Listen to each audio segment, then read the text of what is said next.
White cheese pasta রান্না করব।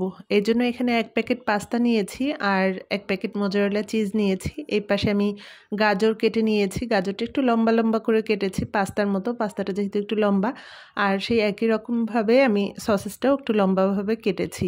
চিকেনগুলো একটু লম্বা করে কেটেছিলাম, আর চিকেনটা সামান্য একটু আদা বাটা, একটু রসুন বাটা, একটু সয়া সস আর পরিমাণ মতো একটু লবণ দিয়ে ম্যারিনেট করে রেখেছিলাম।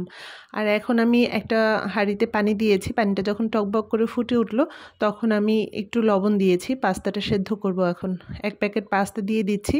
আর পাস্তাটা দেওয়ার পরে আমি 2 মিনিটের মতো একদম হাই হিটে জাল করেছি। পানিটা যখন আর কি পাস্তা দেওয়ার পরে যখন টকবক করে ফুটে উঠলো, এখন চুলার জালটা আমি বন্ধ করে গরম পানিতে আমি 3-4 মিনিটের মতো ঢেকে রাখবো। এতে করে পাস্তাটা নরমও হয়ে যাবে আর সুন্দর ফুলে উঠবে, একটু বড় বড় হয়ে যাবে সাইজে। আর এরপরে আমি এখন রান্না করতে চলে যাব। অন্য একটা প্যানে আমি এখানে বাটার নিয়েছি। সম্পূর্ণ পাস্তাটা আমি বাটার দিয়েই রান্না করব। বাটারের সঙ্গে প্রথম আমি চিকেনটা দিয়ে দিলাম। চিকেনটা একটু ভেজে নিব। চিকেনটা সেদ্ধ হয়ে গেলে তারপর অন্য সব কিছু মিশিয়ে দেব। তো চিকেনটা খুব ভালোভাবে নাড়াচাড়া করে আমি মিশিয়ে নিচ্ছি। চিকেনটা সেদ্ধ হতে তো বেশি একটা সময় লাগবে না, যেহেতু সয়া সস দিয়ে এটা ম্যারিনেট করা ছিল, মশলা টশলা দেওয়া ছিল। একটু সেদ্ধ ভাজা ভাজা করলেই এটা সেদ্ধ হয়ে যাবে। তো এরপরে আমি গাজরটা দিয়ে দিলাম। গাজরটা একটু শক্ত, তো এই জন্য আগে গাজরটা দিলাম, পরে সসেসটা দিব।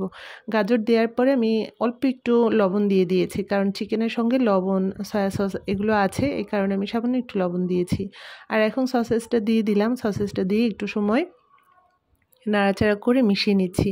এখন এটা ভাজা হয়ে গেছে। অন্য একটা প্যানের মধ্যে আমি একটু বাটার নিয়ে নিলাম পরিমাণ মতো। এখন আমি হোয়াইট সস রান্না করব। তো বাটারটা যখন গলে গেছে তারপরে আমি একটু রসুন কুচি দিয়ে একটু ভালোভাবে রসুনটা ভেজে নিলাম। রসুনটা যখন ভাজা হয়ে গেছে তখন 1 টেবিল চামচ ময়দা দিয়েছি। ময়দাটা দিয়ে একটু সময় ভাজা ভাজা করে ময়দাটা যখন লাল হয়ে গেছে তখন পরিমাণ মতো আমি দুধ দিয়ে দিয়েছি। 1 টেবিল চামচ চিনি দিয়েছি। আর কি হোয়াইট সসটা একটু মিষ্টি মিষ্টি হলেই তো ভালো লাগে। তো এখানে আমি এরপরে সাদা গোলমরিচ দিলাম। তারপরে আমি এখানে দিয়েছি সেই ম্যাকারনি আর কি পাস্তার প্যাকেটের মধ্যে 2টা মশলার প্যাকেট ছিল, সেই মশলার প্যাকেট 2টা আমি এখানে দিয়ে দিলাম। তো এখানে আমি মশলাটা খুব ভালোভাবে সেই হোয়াইট সসের সঙ্গে মিশিয়ে নিচ্ছি। তো এরপরে আমি এখানে সেই ভাজা চিকেন, তারপরে সেই গাজরের মিশ্রণটা দিয়ে দিলাম। আর চুলার আঁচটা এখন একটু কমিয়ে রেখেছি, কারণ হোয়াইট সসটা খুব তাড়াতাড়ি ঘন হয়ে যেতে চায়, যার কারণে আমি চুলার আঁচটা একদম কমিয়ে রেখেছি। আর এখানে আমি চিলি ফ্লেক্স দিয়ে দিলাম, মানে শুকনো মরিচের গুঁড়ো দিয়ে দিলাম। একটু ঝাল ঝাল হলেই কিন্তু পাস্তাটা খেতে ভালো লাগে। আর আমার বাসায় যেহেতু বাচ্চারাও ঝাল খেতে পছন্দ করে, তাই ঝালের কোনো সমস্যা নেই। এখানে আমি সাদা গোলমরিচ, তারপরে একটু চিলি ফ্লেক্স সবই দিয়েছি। দিয়ে এখন পাস্তাটা দিয়ে দিলাম। দিয়ে খুব ভালোভাবে নাড়াচাড়া করে মিশিয়ে নিলাম।